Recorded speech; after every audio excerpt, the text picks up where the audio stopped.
scientific assistant.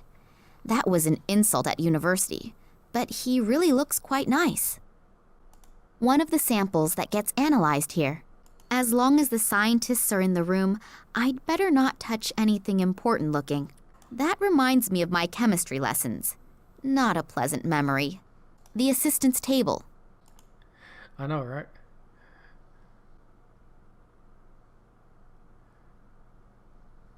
Hello. May I interrupt for a moment? Psst. Not so loud. Dr. Lesniak is working and is really concentrating. We really shouldn't disturb him. Plus, he's in a pretty bad mood. What happened? Why is the doctor in such a bad mood? He's under a lot of stress. We are working on a test series, and Professor Sidorkin wants results as quickly as possible. I understand. And this Professor Sidorkin gets very angry if he doesn't get results quick enough? Well, he's okay. But Dr. Lesniak is unbelievably ambitious and naturally tries to finish as soon as possible. And when the doctor is stressed out and doesn't have bread and jam, he can become quite unpleasant. Bread and jam? Yes, it sounds strange, I know. But he apparently needs it to reduce his stress. Other people beat the heck out of a sandbag. He eats bread and jam. Well, we all have our own ways and means to deal with difficult situations. And if he gets bread and jam, he gets a bit more sociable? Yes, it helps. Unfortunately, he accidentally dropped his glass jar on the train platform.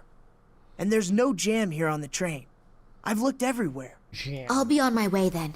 If I find any jam, I'll let you know. That would be great.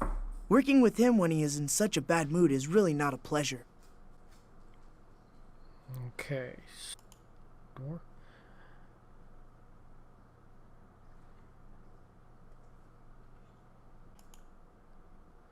Locked. The door is secured with a huge padlock. 100-watt bulb. That's a bit of healthy competition for the sun. We need a 60.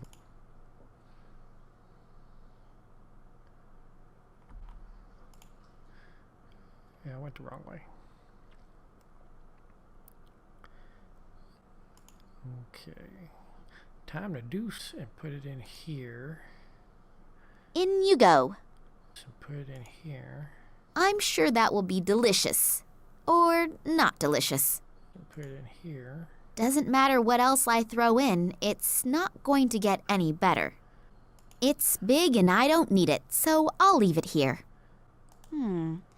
If I see properly, today's stodgy could prove to have a certain similarity with jam. Just put it in there. Well, what do you know? I should really take part in a cooking competition.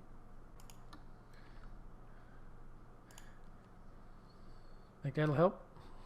Yeah.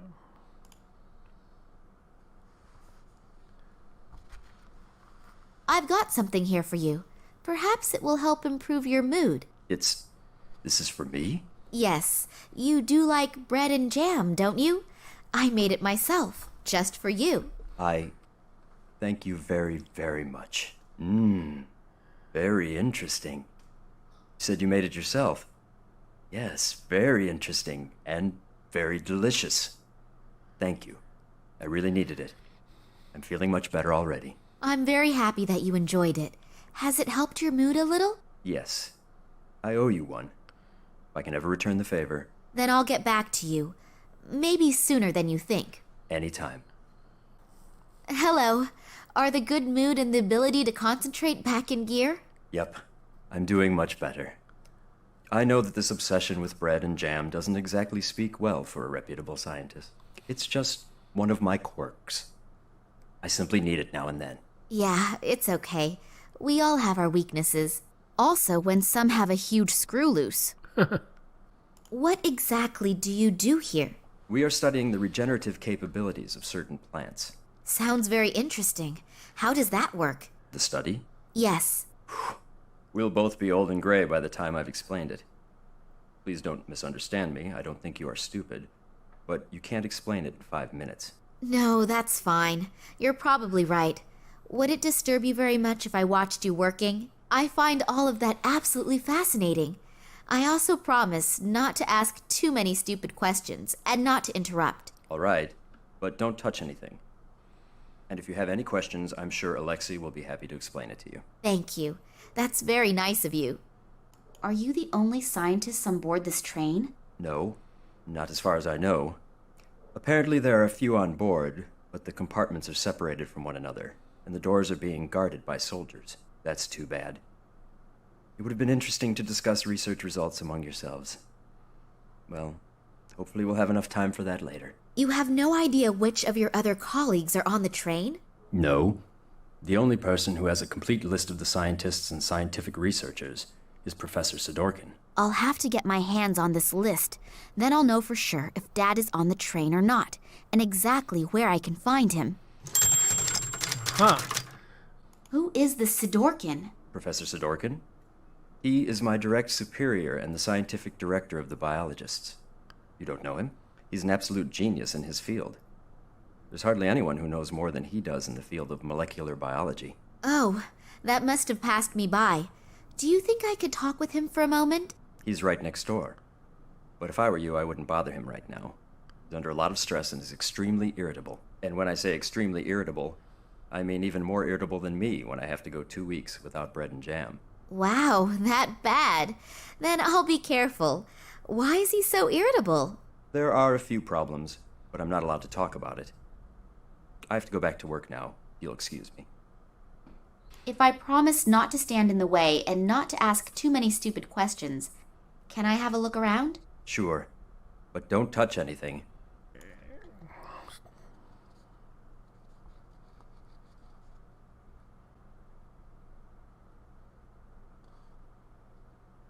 Phew, that was close. I have only just saved humanity from the terrible Dr. Jekyll. Oh, thank you very much. Working with him is now so much more relaxed. I owe you one. So if you have any questions, I unfortunately can't tell you everything. I hope you understand that. Of course. I'm happy that I can see your work at all. A soldier who interests herself for science, that's not a daily occurrence, is it? No, and certainly not someone as pretty as you. Oh, thank you. What you're doing here looks incredibly complicated. Really? It's actually quite simple. These plant samples were exposed to radiation that is very similar to the radiation in the Tunguska region. At first the doses were kept rather low, and were then continually increased. I exposed the samples in that device over there to a flame with a constant temperature, and see what remains from the plant. You burn plants? Yes, you could say that. We are trying to determine which dosage of radiation no longer leads to the complete deterioration of the cell structure. Wow, I even understood that. Well, I deliberately left out 2/3 of the explanations. Wonderful. Once in my life, I'm proud of my scientific abilities, and you blow the whole illusion apart. I'm sorry. What exactly will you be doing at our destination? You mean in the research station? Yes, exactly. There. Scientific assistants also seem to be easy to question on an international level. So, it has to do with the research station. Maybe I can squeeze an odd secret or two out of him. What exactly is your task at the station? Unfortunately, I can't tell you that. Otherwise, the station wouldn't be a secret. So, it's secret, is it? Very good. Come on, boy, tell me more. Yes, I understand. But perhaps you can tell me something which isn't quite so secret. I have unfortunately little idea about biology and chemistry, but it certainly is fascinating, isn't it? I can only talk about what Dr. Lesniak and I are supposed to be doing there. Sure. A long time ago, they discovered that the plants in the region exhibit abnormal plant growth. It isn't a secret. It was all over the newspapers. Yes, of course. And now we are trying to influence this growth in a controlled manner. Fascinating. And what is the goal? Unfortunately, I can't say. But imagine if we could arbitrarily manipulate the growth of plants. That would solve the problem of world hunger in one fell swoop. Wow, that really does sound like a huge goal. Indeed. What I wanted to ask you was... Just a minute. If you can pester me with questions, then I can too. Oh, yes, of course. It's nothing personal. So, why have so many soldiers been brought into a prohibited zone? Prohibited zone? Yes, in the research station and everything. I mean, with the materials and all the people here, you could wage a small war. Yes, well, I'm not allowed to talk about that. You scientists have your instructions, and unfortunately, we have ours. Ah, I understand. I willingly tell you everything about our experiments, and I have one little question and get an answer like that. I'm sorry. I would love to tell you everything I know, but that is very little anyway. It's nothing personal, but what I do know is top secret. Yeah, it's okay. I'll be off then. Okay, see you later. Back to the back of the door.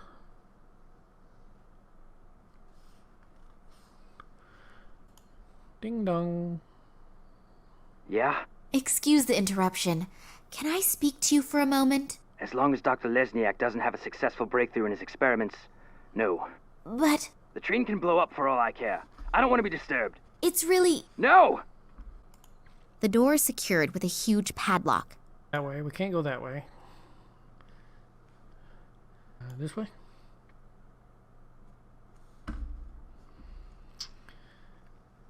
Need the medical supplies. I can't reach it without waking the guy. Ooh, put this in there.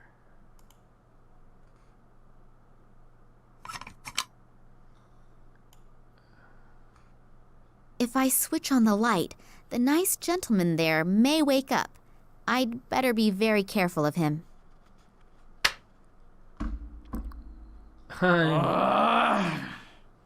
Which dumbass turned the light on?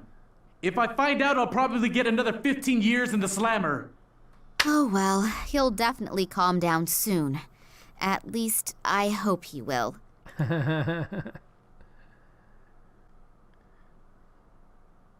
So, I've got the bottle of castor oil. His dirty books and his smelly underwear I will very generously leave where it is.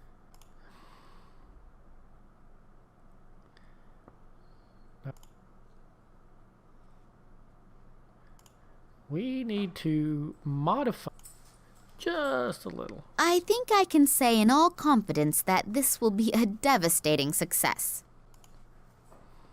Not much water goes into the bottle, but it's better than nothing. I have just realized that I haven't eaten for ages.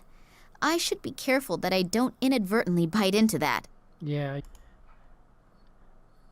Okay. Time to see if we can get the doc back into a good mood.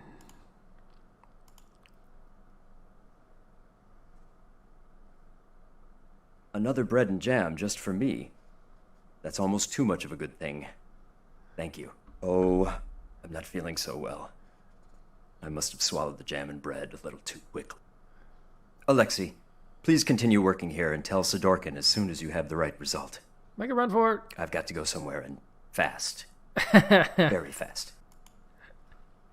Very fast.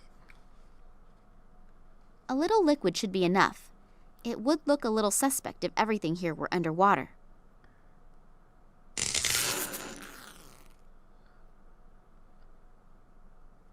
Wasn't me. Damn, why do the fuses have to choose to blow now? I have to go replace the fuses. Could you watch to make sure no one touches anything? Sure, no problem. Thanks. I'll take very special care that nobody touches a thing in here, apart from my good self. We can take the plant. Oh. Take the plant.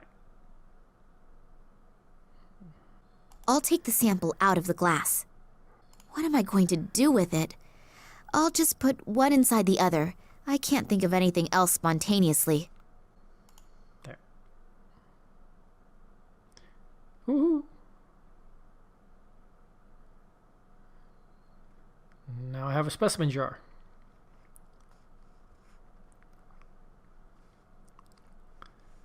Forever. So hopefully the fuse doesn't blow on me again right away. And in the meantime, I really doubt if I will ever get any surprising results here. What? That can't be! Really? The sample didn't burn up completely? You can see that with the naked eye! I don't even need to do an analysis! I have to tell Dr. Lesniak! And maybe even Professor Sidorkin! This could actually be the big breakthrough! And I had almost stopped believing it would ever happen! Yay. And you are absolutely sure that all the test conditions were controlled and complied with? I always took random samples and rechecked everything. And I would put my hand into the fire to confirm Alexei's competence. I've worked with him for many years now. So you performed the experiments. Did you notice anything different? What kind of difference? We have to check everything exactly. If the results are correct, it's a sensation. But if we register it as a sensation, and we've made a mistake, then the most we'll get afterward is a job in a natural history museum. So go through everything again slowly. We should look at the analysis together. I only hope that we didn't miss anything. If the result is really correct, we'll go down in history. The gentlemen are certainly very enthusiastic about their discovery. I should use this chance to have a look around Sidorkin's office. There won't be much time until this Sidorkin comes back. I'll have a look around his desk first. Maybe I'll find the passenger list at least. Okay, look at all the stuff on the desk. It's huge. That's not normal. That must be genetically engineered. The documents are entitled That's what she said. Security Risks and Acute Threats to the Tunguska Project. I'll have a look at that, please. If I understand this correctly, in the last few years, several attacks have been carried out on official and secret research facilities.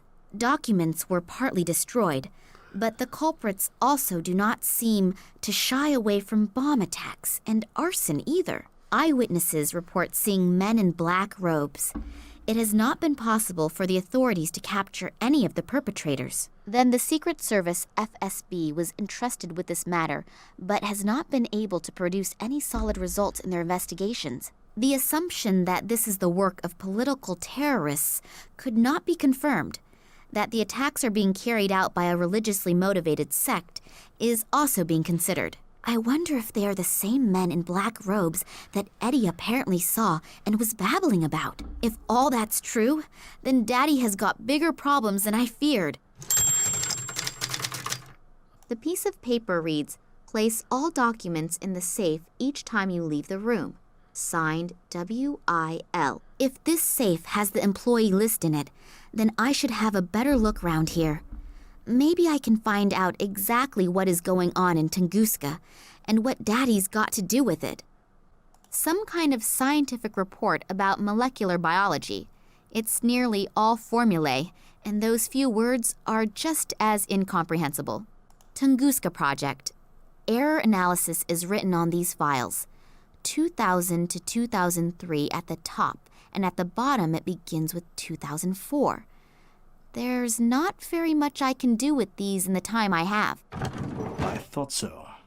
The little toad is a snoop. I noticed you in Moscow at the train station, and not in a good way. Toads remain toads, even when they are wearing clothes. But don't worry. We're going to take care of you now. Uh-oh.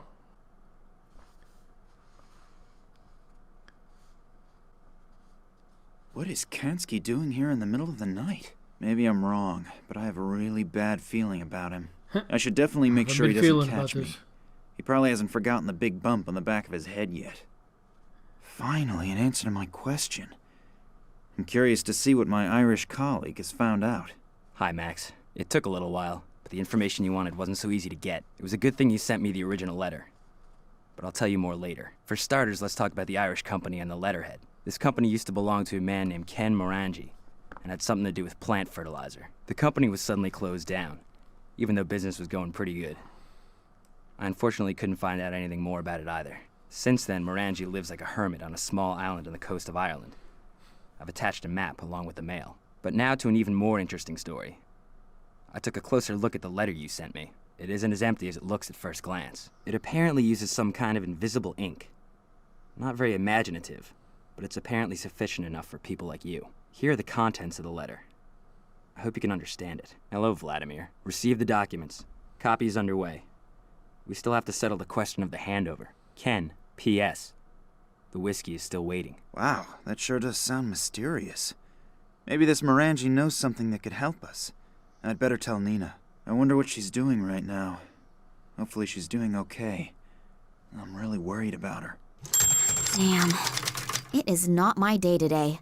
First I sit with a bowel-sick psychopath in a train compartment, and now with a rabid dog. I've got to get out of here again quickly. As soon as we reach the next bigger village, they want to hand me over to the authorities.